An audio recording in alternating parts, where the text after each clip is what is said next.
Hello, and welcome to week 11 of the Atlantic Abolition and Slavery module, the final taught element of the module, because the final week will be spent dedicated to essay writing, planning, and workshops. So, this week we will be looking at the final part of the Western Atlantic world where slavery is abolished. So, in North America, we finished in the last session looking at how Britain and France had abolished slavery and how much of Europe had descended into rebellion over the rights of workers and the standard and conditions of working conditions in Europe. And this kind of revolutionary vigor and abolitionist enthusiasm really spreads and takes hold of the northeastern states of America in the 50s and 60s. However, the idea that the American Civil War, which begins in 1861, that the sole reason, the sole origins this conflict took place was because of abolition, that idea that has existed in the historiography is changing, and historians these days are suggesting that perhaps other issues were at the heart of the conflict. So, what I want to do today is look at the American Civil War, the links to abolitionist movements, and in the seminar, have a discussion about whether or not you think slavery was the central issue. So let's talk about what the historiography has traditionally said about the cause of the American Civil War, because there are several classical views. The main one being the obvious issue of slavery, which I've included on the bottom of this slide. The southern states of America, their economy was solely based on the backs of slavery. The northeastern states, which are indicated on this slide in blue, had transferred, however, and their economies were increasingly to do with trade with the rest of the Atlantic world, and they had much more been industrialized compared to the rural and agricultural South. So the northeastern states' economy relied much less heavily on slavery than it used to, but the South had failed to modernize at the same rate. And by the 60s, you had an incredibly ineffective rule under James Buchanan, who is considered by many to be one of the weakest presidents of the United States until recently. And in 1860, a number of issues come to a head during the 1860 election, where Abraham Lincoln is eventually elected. James Buchanan is considered weak by many because he had allowed the South to behave however they wanted. He had been propped up by a number of slave owners and wealthy Democrats. And it is really important to acknowledge in the 1860s, the Republican Party and the Democrat Party are the polar opposite of what we recognize them as now. The southern states were known as represented by the Democratic Party, and they were more socially conservative and pro slavery. However, in the northeastern states, which were more liberal and progressive, were represented by the Republican Party. So Abraham Lincoln was actually a Republican. And through a complicated series of changes, which I'm not going to go into in this lecture today, basically the Republican and the Democrat Party eventually completely swap their values.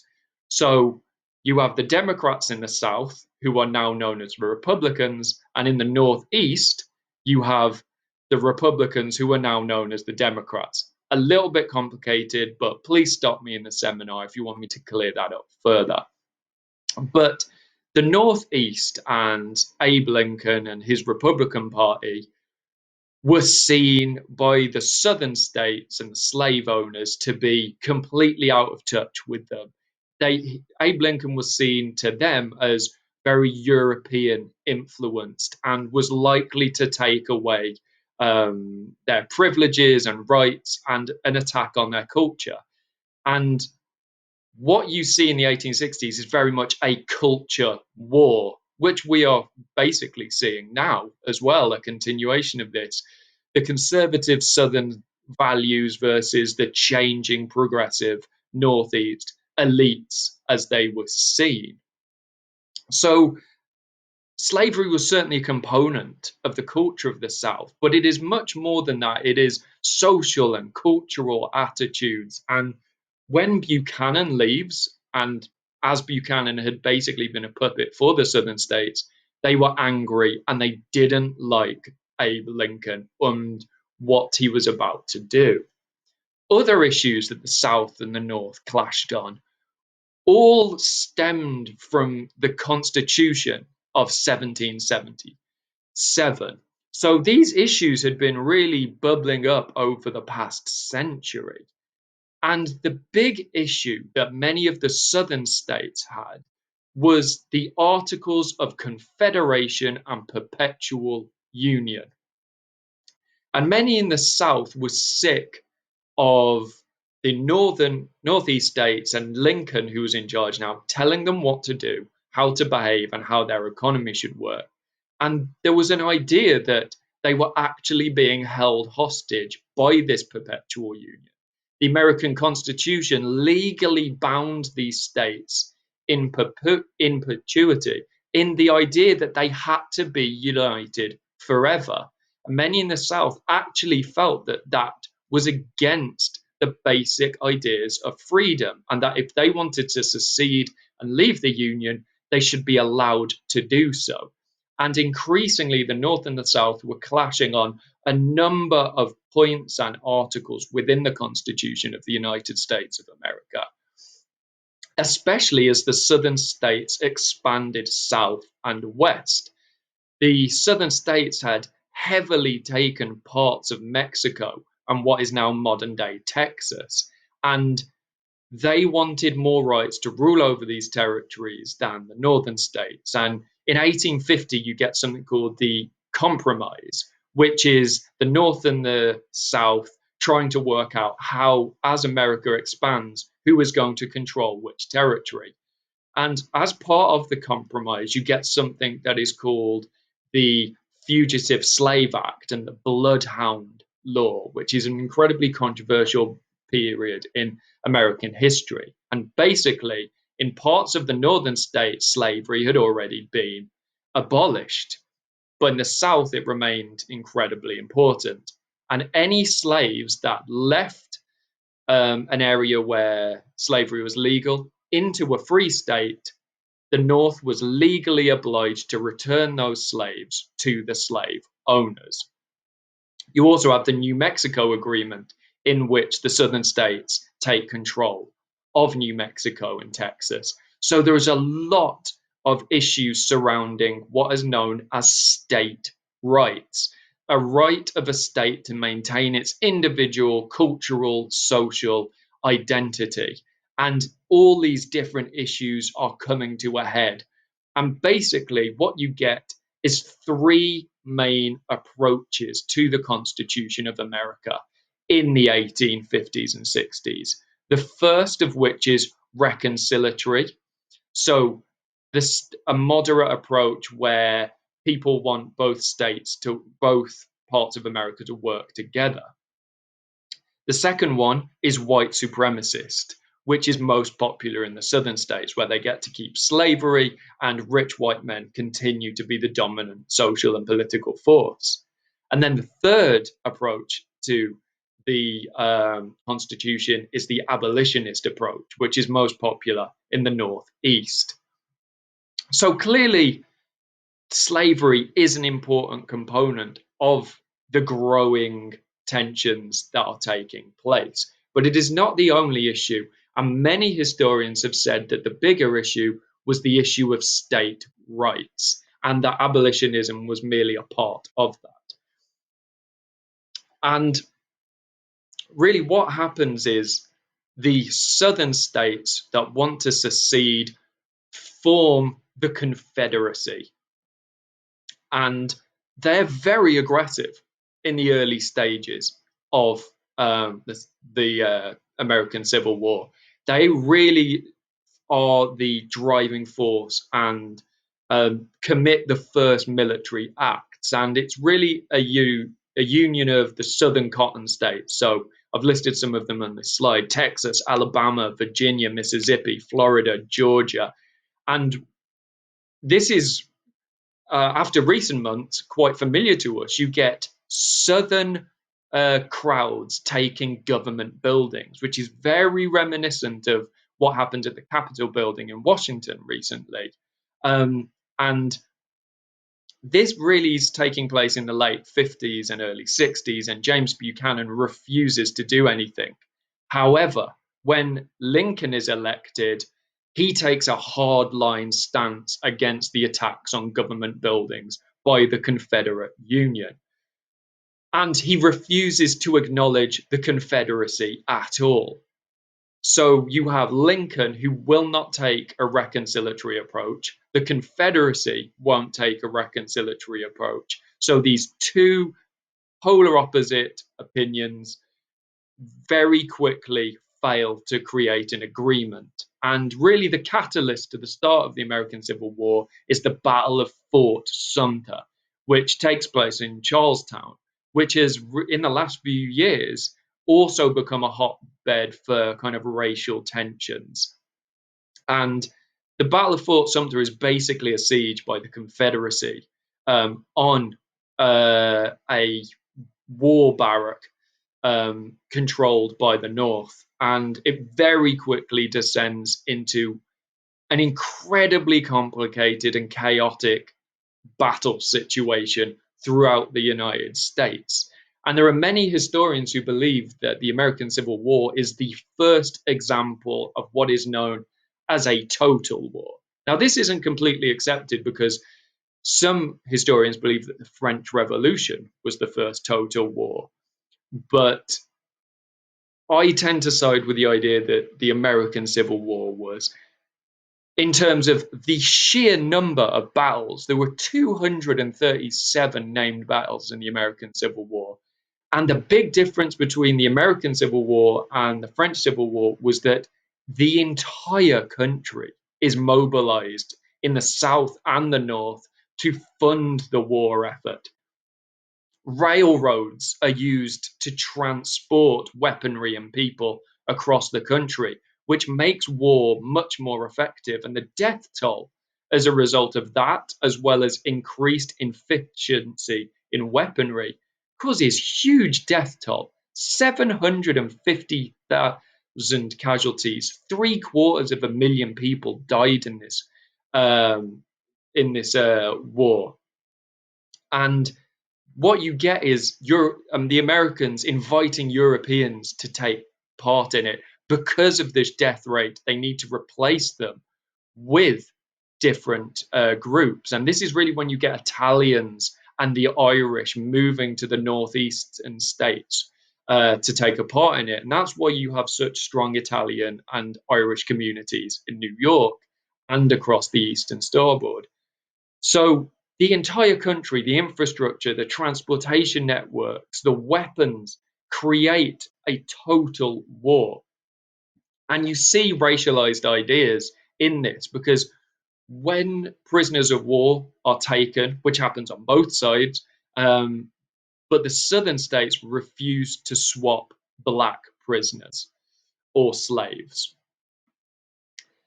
And in 63, you get one of the most momentous issues and events in American history, which is the Emancipation Proclamation. And the understanding and historical analysis of the Emancipation Proclamation is controversial and ever changing. The Emancipation Proclamation is basically an executive order by Abraham Lincoln freeing 3 million slaves. Although that doesn't happen straight away, the immediate impact is quite minimal and it takes time for legislation to be pushed through, which is something we discussed about in the last seminar. And for a long time, most historians saw this as a benevolent humanitarian act on behalf of Abe Lincoln. However, this is a view that is increasingly being challenged, and there are many historians who believe that the Emancipation Proclamation was much more cynical and actually a military tactic. Because all of a sudden, slaves who escaped Southern controlled territories and Confederate areas, if they get to a Northern state, they are free and they can join the army. So some historians believe that this was a cynical tactic conducted by Lincoln to gain numbers for his own army. And the significant numbers joined the Northern armies. 200,000 former slaves joined the Unionist armies.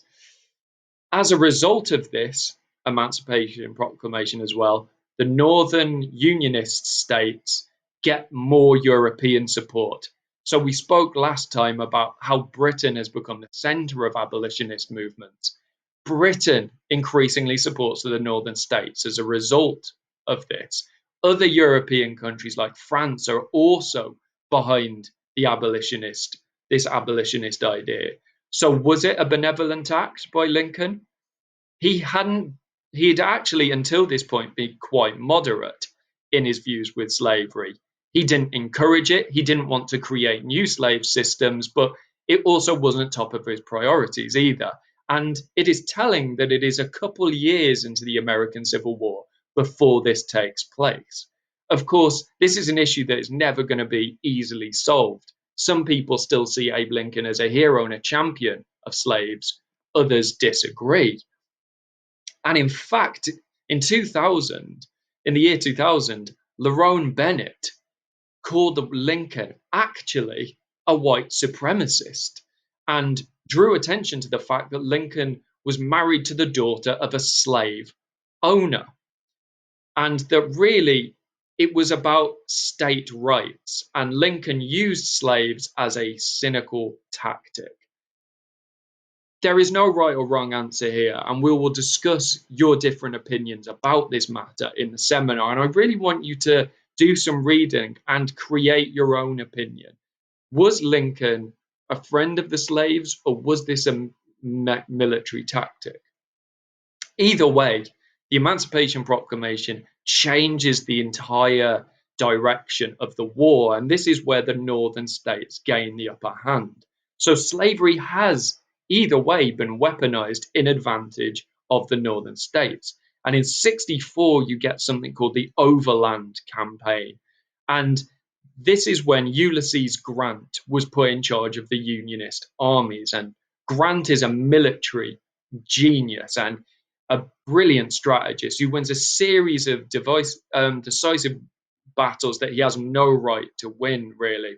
And Richard E. Lee, who'd been in charge of the Confederate armies and had done a fantastic job for them, is defeated, but at a huge cost of life, including a number of former slaves.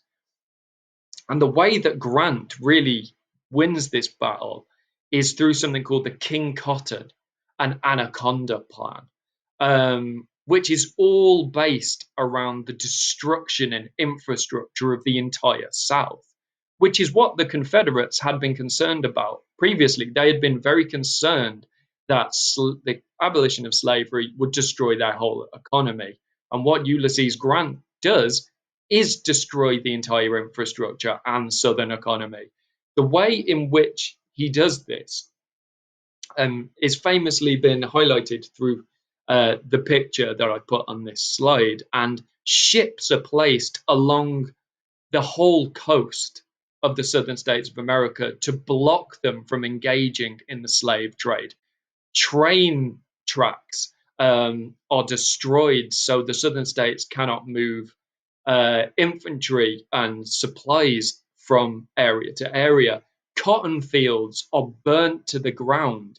So the whole southern infrastructure, economy is absolutely destroyed. And even after Lincoln is assassinated, this continues to be a strategy of the Unionist armies. And even though the Confederacy began the war, this brutal tactic by the Unionist armies has continued to have significant impact on society, the economy, and politics of America to this day. Because after the war has ended, after the Unionists have defeated the Confederacy, the absolute decimation of the Southern states' infrastructure and economy meant that the Reconstruction era was an utter failure. The Southern states could not, they hadn't been left with a foundation to build upon. And what happens is the slaves are made free in the Southern states. The South are forced to stay in a union they don't want. There is huge resentment. They've lost their incomes. And unlike Britain, there's no compensation act as a result of this. So all of a sudden, you have hundreds of thousands of free slaves, huge racial tensions as a result, and there's no jobs, there's no infrastructure. So unemployment and crime increases drastically. What you get is huge areas of the country become predominantly black, poor, and ghettoized. If you think of cities like Atlanta, this is where they really begin to form. And there is huge resentment from the former slave owners and people in the South. And the racial tension that exists in the Reconstruction era leads to the rise of the Ku Klux Klan. You also have Northern wealthy businessmen who turn up and buy industry and land and continue to exploit former slaves who are desperate for work. And what you get is a racial and class war that continues to wage, really. The impact of which we can still see today. Just a few days ago, the case of um, George Floyd is really rooted in the Reconstruction era and the failure of the Northern states to invest properly into the South to rebuild and undo the damage that they had done and create opportunities for former slave owners and former slaves because they're just left in this situation of anger, fear, and lack of opportunity. And what you get in the following decades are the Jim Crow laws. And what happens in the southern states is a policy of separate but equal. And many of people will, of course, argue that separate is never equal. White society lives completely separately from black society. If you're not sure where the term Jim Crow laws come from, there was a popular song in the Deep South of America called "Jump Jim Crow," which was conducted by a white actor called Thomas Rice. And in this song, he performs in blackface and perpetuates negative stereotypes about black people, really playing on the abolitionist literature that we've discussed in the past, such as Uncle Tom. And when people discuss the issues of blackface, it has been historically weaponized, which is why people get so angry about it. But public facilities like transport, workplaces are all segregated, and inevitably, the white dominated public transport and work gets disproportionate amount of the money. They have better conditions. Black people and former slaves are left with subpar conditions, and this inevitably leads to higher crime rates in those areas, and then perpetuates the image and idea that black people are more predisposed to be criminals, even though there are clear social and economic contexts which explain those crime rates. But it continues to perpetuate these divisions between race and class in America. And schools and education for black people in the South of America was subpar, which meant people couldn't educate themselves about how to improve their conditions. And it created a situation in which black people couldn't find employment, were intimidated, killed, and systematically oppressed by the rising popularity of the Ku Klux Klan and more institutionalized racialization. So even though slavery had been abolished, the conditions for many did not improve, and these issues continue to be a problem today. And it is staggering to think that these Jim Crow laws that separated society continued until 1965, which doesn't seem so long ago. So, slavery is gone in the Atlantic world, in theory, in terms of legal systems. Slavery continues to exist in surprising numbers in Britain and throughout the Atlantic world. But in terms of the law, we've gone from the origins of slavery with early colonizers to the end of slavery in America after the American Civil War. My main points from this lecture are on this slide. And before the seminar, I want you to read James Houston's Property Rights in Slavery and the Coming of the Civil War, in the Journal of Southern History, Volume 65, number 2. And that's pages 249 to 286. It's quite a big article in terms of pages, but actually, they're only about half pages. So don't let the length of that article put you off. And then think about the following questions. 1. What do you believe were the main factors in the outbreak of the American Revolution? And this is something we'll focus heavily on. 2. Is Abraham Lincoln given too much credit for the Emancipation Proclamation? And also, is it fair to call him a white supremacist? It's an incredibly controversial and comment to make and caused a big divide in the historiography. 3, why was the Anaconda Plan so devastating? And then 4, what have the long-term consequences of the Civil War and the abolition of slavery in America been? So read that article, think about those questions, and we'll discuss these incredibly complicated issues in the seminar next week. Thank you very much.